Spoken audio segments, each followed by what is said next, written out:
In our episodes, we discuss cases and topics that might be distressing or disturbing to some listeners. Listener discretion is advised.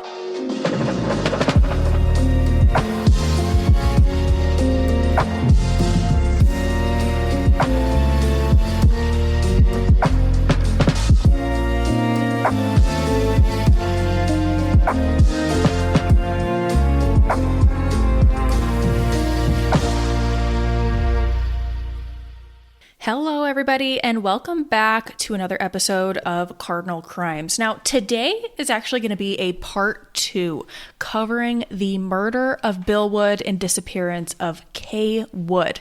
Now, I was not intending for this case to be a 2-part series, as I said in last week's episode.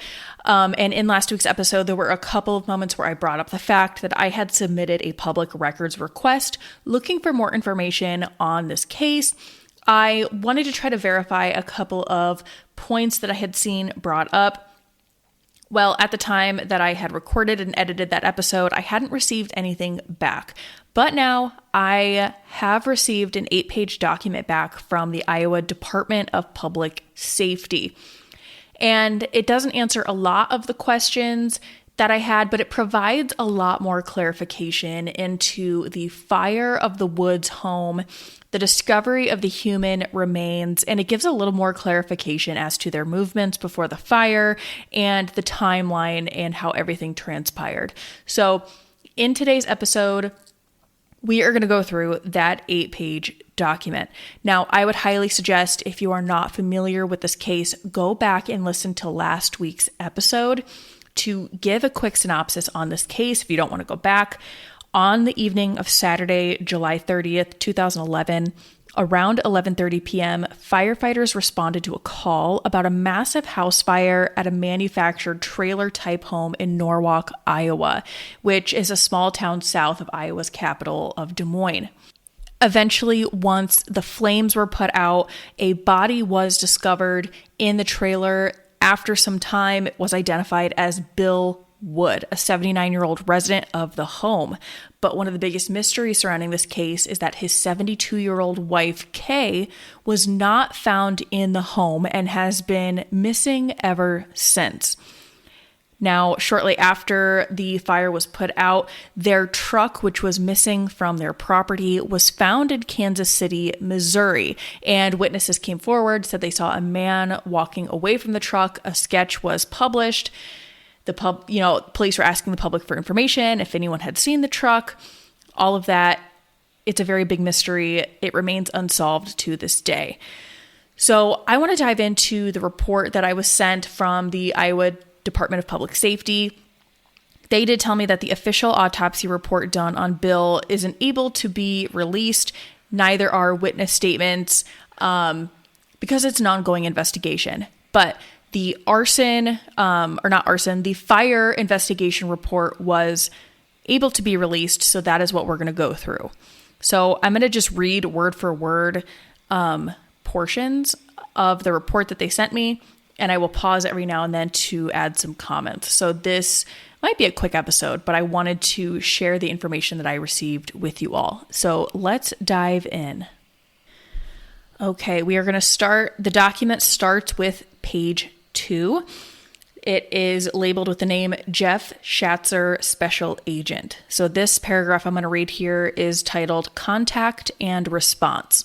It says, on Sunday, July 31st, 2011, at approximately 3:17 a.m., this reporting agent received a telephone call from Special Agent Mark Sand of the Iowa State Fire Marshal Division requesting this agent to be en route to a double-wide mobile home fire north of Norwalk. Special Agent Sand reported there were 2 elderly people who live in the home that were unaccounted for and were believed to be inside of the home. Sand reported family members at the scene observed the couple's pickup was missing from the garage. Sand reported the pickup was located in Kansas City by using the OnStar system of the truck. Family members said they did not know of a reason why the couple would be in Kansas City. Sand advised he would be en route also. So right away in this first paragraph, it gives just a little more information. It doesn't say when in this paragraph the call was placed saying that there was a fire at the home, but this agent, Special Agent Schatzer, is responding at 3:17 a.m. So we know that by 3:17 a.m., they know that the truck is in Kansas City. So that provides a little more clarification on the timeline. The next section is titled Arrival at the Scene. This agent arrived to the fire scene at approximately 6:13 a.m. and met with Special Agent Sand, who had arrived at the scene a few minutes earlier. Also present were Northern Warren Fire Chief Brian Vance and Warren County Sheriff's Office Detective Brian Voss. Sand reported he had been informed the Iowa Division of Criminal Investigation had been contacted and an agent would be arriving shortly. Sand reported the last time anyone had contact with the couple was around 2 p.m. Saturday when the female homeowner's sister dropped her off after shopping. Chief Vance reported firefighters did begin a search for victims, however, decided to wait until Sand and this agent arrived at the scene. Special Agent Matt Clifton of the Iowa Division of Criminal Investigation arrived. Clifton advised Chris Thomas would be the case agent and other DCI agents would be arriving shortly. Special Agent in Charge Ron Humphrey of the Iowa State Fire Marshal Division arrived at the scene. A search warrant was obtained prior to the fire scene examination. So on this one, arrival at the scene, they get there, these agents get there at 6:13 a.m., but what we learn here that I didn't know from the previous episode was that the last time anyone had contact with the couple was around 2 p.m. Saturday. And it says when the female homeowner's sister dropped her off after shopping. So that would be Kay Wood's sister. And in my research, I hadn't read anywhere that her sister had dropped them off after shopping. My assumption is when they say after shopping, it meant that auction that Bill and Kay had gone to in Stuart, Iowa. In news articles, that is reported as being the last place that they were before anyone had seen them. So it seems as though Kay's sister dropped Bill and Kay off at their home after that around 2 p.m. And that is the last time anyone saw them. Let's go on. So now we're on second page of the document, labeled page 3, still by Special Agent Jeff Schatzer. This agent photographed the exterior of the mobile home while waiting for notification of the search warrant. Chief Vance reported when firefighters first arrived to the fire scene, they observed the south porch and southwest portion of the mobile home were engulfed in flames. Chief Vance reported family members had said that the bedroom that the homeowner slept in was in the southwest corner of the home. After the fire was knocked down, firefighters pulled down some of the exterior walls of the southwest corner and removed steel roofing panels that had collapsed onto the floor to look for victims. Chief Vance reported firefighters did find and remove mattress springs, but did not find victims. The decision was then made to wait for this agent to arrive. Chief Vance reported the west exterior door of the home was forced open by firefighters, but did not know if it was locked or unlocked. Chief Vance reported firefighters entered the home through the west door and made their way in 10 to 15 feet, but due to clutter in the area and the possibility of roof collapse, they retreated. Chief Vance reported the fire department had responded to the house in the past for medical emergencies. Chief Vance reported from those calls, firefighters knew that there was a lot of property in the house. Some areas of the house consisted of narrow pathways through the inside of the home. Upon being advised at approximately 8:50 a.m. that a search warrant had been signed, this agent conducted an examination of the fire scene to attempt to determine the origin and cause of the fire and to search for victims. All right, so in this little section here, we start to learn about the extent of the damage the fire had on the mobile home. But another thing that they know is that emergency responders had been called to this house before, and so they knew that there was a lot of stuff in this home. That checks out. We know that one of the things that Bill and Kay bonded over was their love of collecting antiques. We read in research that we talked about in last week's episode that Kay was a collector of kind of antique dolls, And it seems as though they both were fans of collecting maybe antique furniture. So it does seem like the house was pretty packed with their belongings. The next section is labeled Fire Scene. This fire occurred to an older one-story wood frame double-wide mobile home. An enclosed wood frame addition was attached to the full length of the north side of the mobile home. An enclosed wood frame addition was attached to approximately 1/2 of the length of the south side of the mobile home. A detached 2-vehicle garage was located to the west of the mobile home. Fire damage to the detached garage was limited to melted siding at the higher levels of the east exterior garage wall. There were no reported storms or lightning in the area prior to the fire.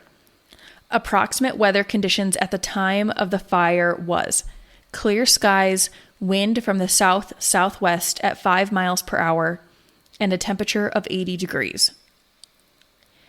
This agent entered the home through the west doorway to photograph the interior and to search for victims within the debris. None were found. The structure of the north addition remained intact. Contents within this area sustained heavy fire damage. The ceiling over the addition was wood frame and remained intact. This agent observed there were 2 layers of steel roofing over the mobile home. Throughout the kitchen and dining room, the lower layer of steel had collapsed and was mostly being supported by the furnace. The flooring was intact in this area. This agent had to crawl through this area of the mobile home. The ceiling and flooring in the north bedroom on the east side of the home remained intact, which allowed this agent to stand upright in the room. The contents of this room sustained moderate fire damage. The ceiling of the south bedroom at the east end was intact. However, the flooring sustained obvious burn-through holes. The contents of this room sustained moderate fire damage beginning at the floor level, indicating fire burned up through the floor in this area. The front porch sustained extensive fire damage. The east, south, and west exterior wall studs were still standing but sustained extensive charring, while the common wall between the front porch and the mobile home was completely consumed by fire. The steel roofing had collapsed onto the floor. The south edge of the roofing panes were propped up against the south exterior wall. The bathroom located at the west end of the home sustained heavy fire damage. The ceiling and floor remained intact. This agent then proceeded to the southwest quarter of the mobile home. The southwest quarter of the mobile home consisted of a bedroom and the living room. This agent observed the southwest quarter of the mobile home sustained the greatest fire damage. The 2 layers of the steel roofing had collapsed into this area, and the flooring was completely consumed by fire. The south I-beam of the mobile home frame, near the area of the west bedroom and the west side of the living room, exhibited signs of slight twisting, indicating a high level of heat in that area. This agent requested that firefighters remove additional steel roofing panels that had collapsed onto the floor. An electric sawzall was used to assist with removing the steel panels. This agent observed an area of clothing and keys approximately 10 feet from the west exterior walls. To the east of the clothing pile, this agent observed what appeared to be metal furniture springs. Chief Vance obtained the sketch of the floor plan a family member had drawn. Based on this sketch, a dresser was against the bedroom wall in the area of the clothing pile, and a couch was located on the opposite side of the wall in the living room. The sketch also indicated there was a gun cabinet in the southwest bedroom and another gun cabinet in the north wall of the living room. This agent observed non-combustible remains of long guns in these 2 locations. East of the area of the furniture springs, still under a steel panel, at approximately 9:04 a.m., this agent observed what appeared to be flesh.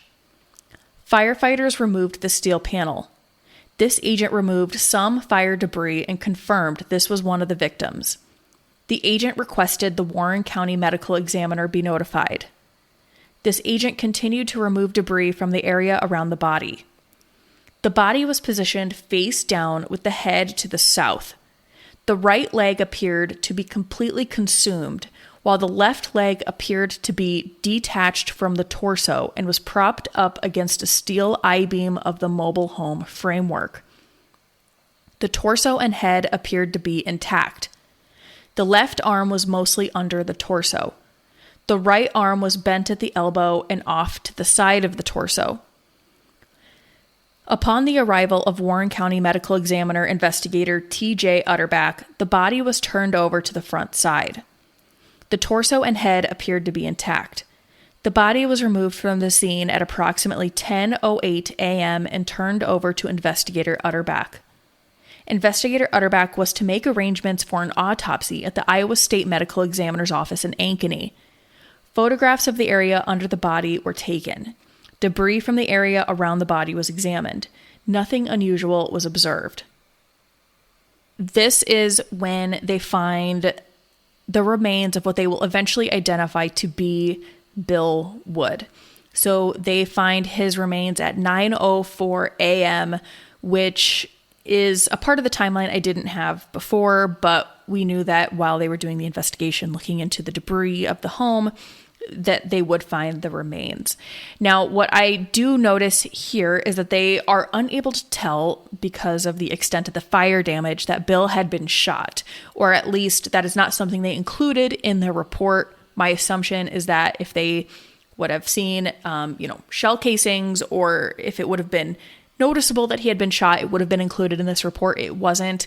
So it seems as though that was not figured out until a more in-depth autopsy was performed. And it seems as though Bill's body was found in a bedroom, and it is a little confusing the way that they describe how the remains were found. It said that, he's lying face down, but one of the legs was propped up. It's possible that he was propped up, but with the extent of the fire damage, maybe something had fallen and pushed the body down. It's a little unclear.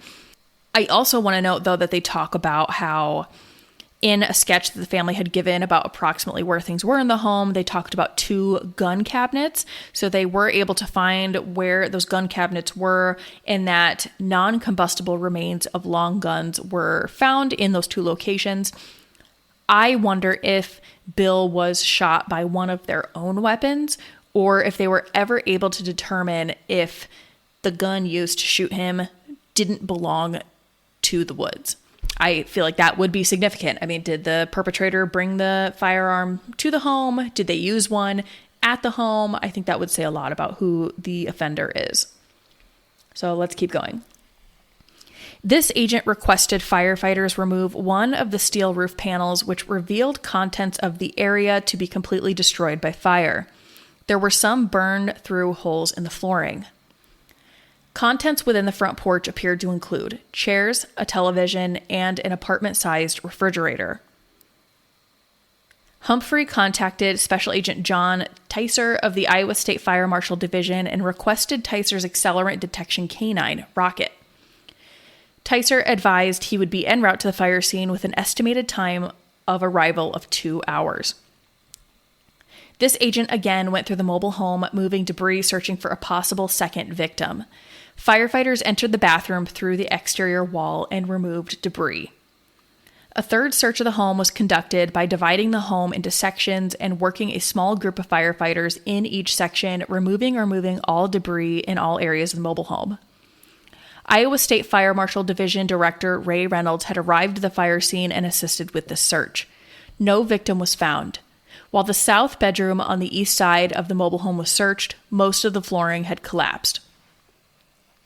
Ticer and Rocket arrived to the fire scene at approximately 12:15 p.m. Ticer worked Rocket through the fire scene. At the conclusion, Ticer reported Rocket did not alert. Ticer worked Rocket through the fire scene a second time following a rest period. Ticer reported Rocket alerted to an area near the center of the living room, near a hole in the floor. For more information, see Ticer's Canine Supplemental Report, which I will interrupt myself and say that was not included in the documents given to me. This agent collected a sample of the debris and small pieces of carpet within the area that Ticer advised Rocket had alerted. This sample was placed in a clean metal can and photographed. The can was then sealed, and at approximately 1:50 p.m., this agent turned the sealed can over to Stacy Prawl of the DCI crime scene team, who had previously arrived to the fire scene. So here we have a dog here. This is not a dog searching for human remains. This is a dog, a canine, that is supposed to alert if they detect fire accelerant. So specific to fire investigations. Let's keep going. A backhoe company was contacted by the sheriff's office to conduct another search for a possible victim. Detective Voss advised Mike Vanderpool of Vanderpool Construction Company had been contacted and would be en route. Prior to the arrival of the backhoe, a search of the area where the flooring was completely consumed and where the victim was found was conducted. All debris was removed from this area by shovel. No additional victim was found. Nothing unusual was observed. So I want to circle back on this again. So it looks like we have Rocket the Canine alerting to a portion of the home that they say is in the center of the living room. I don't have the report on what those results yielded, but this dog was looking for an accelerant. So is it possible that the fire started in the center of the living room? That I do not know. Now it says that they brought in shovels, backhoe to start kind of cleaning up the debris. They start to shovel all around where Bill's remains were found. They said nothing unusual was observed. So it doesn't appear that they found any indication of a firearm, shell casings, whatever. I'm assuming all of that would be melted. Let's see. Upon the arrival of the backhoe, removal of the standing parts of the home was accomplished with the backhoe. All contents and debris were moved or removed. No additional victims were found. It is the opinion of this agent no additional victims were in the home. This agent was advised the 911 caller had been interviewed. When the caller first observed the fire, flames were in the southwest corner of the mobile home. The caller stated he went to the front porch door and felt that the door was hot. He then went around to the southwest corner of where he observed the flames. The caller then went back to the front door and threw a steel wagon wheel that was nearby on the property through the front door. The caller stated he couldn't see anything through the front door due to the thick black smoke. This agent was advised family members have stated the homeowner used to smoke, but had quit in the last few years. However, a cigarette package and cigarette butts were observed in the black car parked in the detached garage. An empty cigarette package was also observed on the floor in the garage. It is the opinion of this agent the area of origin of this fire occurred in the southwest quarter of the mobile home, which consisted of the west bedroom and living room. The roof collapsed in this area and the flooring was completely consumed. The walls of the bedroom and living room, a dresser in the bedroom, and a couch in the living room within this area were completely consumed by fire. Other metal furniture springs were within this area, indicating other furniture was completely consumed by fire. Due to the complete destruction of the mobile home and the contents within this area of origin, this agent is not able to determine a specific point of origin. Therefore, a cause cannot be determined at this time. However, due to the circumstances surrounding the fire, the cause of the fire is suspicious. The DCI is continuing the investigation into the identity of the found victim, the location of both homeowners, and the male homeowner's pickup being located in Kansas City during the fire. This was the only involvement in this case by this agent. For more information, see the reports of the Division of Criminal Investigation in the Warren County Sheriff's Office. We don't have that. Then there's one last paragraph on here. It's kind of similar to what I just read, but I'm going to read it again anyway. It is the opinion of this agent the cause of this fire is undetermined at this time. It is the opinion of this agent the area of origin of this fire occurred in the southwest quarter of the mobile home, which consisted of the west bedroom and living room. Due to the complete destruction of the mobile home and the contents within this area of origin, this agent is not able to determine a specific point of origin. Therefore, a cause cannot be determined at this time. The DCI is continuing the investigation into the identity of the found victim, the location of both homeowners, and the male homeowner's pickup being located in Kansas City during the fire. This was the only involvement by this agent with this case. For additional information, see the reports of blah, blah, blah. Okay, that's it. Okay, so a couple things in this last one. They are not able to determine the origin of the fire or the cause of the fire, but they say that the opinion of the agent is that the origin of the fire occurred in the southwest quarter of the mobile home, which consisted of the west bedroom and living room. This is different from what I read in news reports, where in a couple articles it said that they believed the fire started on an enclosed front porch. That contradicts what is said in this report here. And I'm trying to figure out, I maybe need to try to do a sketch of the layout of this, but it almost seems like Bill's body was found in the living room. I want to read this part again. So it says the south I-beam of the mobile home frame near the area of the west bedroom and west side of the living room exhibited slight twisting.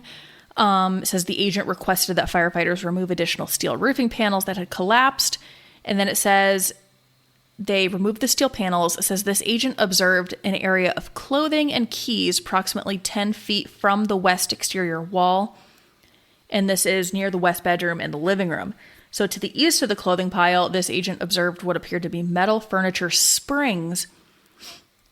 Then it says east of the area of the furniture springs, still under a steel panel, is when the agent observed what appeared to be flesh, and this is when they find the victim. So I think that means that Bill's body was potentially found in the living room or in the west bedroom, which seemed to be very close together. And that's also near where he believes the fire was started, just based on the extent of the fire damage. I have wondered if the person who shot and killed Bill then started the fire. I think that would make sense. If you're trying to cover up your tracks, you would, my guess, probably want to start the fire near where the human remains were. But then there's another thing that I want to talk about here. And this is one of the questions that I had in the last episode. If you remember, if you went back and listened to that episode, I was reading on the Charlie Project's website. There were 2 points that I couldn't verify. One of them was that the Woods truck was found in Kansas City before the fire started. I hadn't seen that read anywhere. And now I don't think I can know for sure when they find the truck, but here it says the DCI is continuing the investigation into the identity of the found victim, the location of both homeowners, and the male homeowner's pickup being located in Kansas City during the fire. So to me, it sounds like they found the truck during the fire. And so let me look again and see what the distance is between Norwalk and Kansas City, Missouri. Okay, according to my phone, it's a 2-hour and 42-minute drive from Norwalk, Iowa to Kansas City, Missouri. So if they found the truck there during the fire, there's a couple things I would need to know. How long was the fire going? So it says on the evening of Saturday, July 30th, 2011, around 11:30 p.m. Okay? So that is when firefighters responded to a call. 11:30 p.m. on the night of Saturday, July 30th. According to this report that I got, the special agents were responding at 3:17 a.m. Now, I don't know if that's how long it took them to get the fire out, if they were still battling the fire at this point and they were just calling the DCI agents to come on down, but that's 4 hours. So it is possible that they started the fire, drove all the way down to Kansas City, and that the truck was then found while they were still battling the fire. That would check out with it saying that the truck was found during the fire. So there's a lot to think about there. There's a couple things. I had requested witness interviews into who saw the man walking away from the vehicle in Kansas City. I think that would give a way better time frame here. But because initially, if you're thinking that the truck was there before the fire, then you wonder who started the fire in the first place, unless it was accidental. they potentially hint at that with them finding cigarettes in the garage. But I think with the strength at which the fire had been burning, they also insinuate that it probably was started. They at least label it suspicious. So there's a couple of things here. So overall, I think that what they sent me was pretty significant. I think it gives us a better idea of the timeline. We know that Bill and Kay were last with Kay's sister, who dropped them off after shopping around 2 p.m. We have a little more detail on the state of the remains that were found and where they were located in the mobile home. And we know a little bit more about the truck that it was found during the fire. So that's pretty much all I have for you guys today. I don't think it changes anything about the theories of what happened here. If you want to hear about the theories that I have in this case, go back and listen to the first part of this series here. It's either someone followed them after they went shopping at the auction, murdered Bill, and then stole their truck. But again, I still think that's a strange theory. I just don't understand then why Kay isn't there. That is like the biggest missing piece of this whole story. Why isn't she there? I don't know. This is a fascinating case. Send me an email. Let me know in the comments. This is kind of like a spur of the moment, winging it type episode, but I wanted to share you all what I got back from the Iowa Department of Public Safety. So that's all I have so far in this case. Unless we get more information, we will do an update. So thank you all for listening, and we will see you next time. Thank you for listening to this episode of Cardinal Crimes. If you enjoyed it, please consider subscribing, giving us a 5-star review wherever you get your podcast, and sharing this episode with others. You can find us on TikTok, YouTube, and Instagram with the handle @CardinalCrimes, and you can send us any case suggestions, questions, or topics you would like covered there or to our email, cardinalcrimes@gmail.com. Until next time, friends, take care of each other and take care of yourself. If you've ever thought about starting your own podcast, there's no better place to begin than with Buzzsprout. It's the platform I use, and it makes publishing, promoting, and tracking your episodes so easy, even if you're not tech savvy.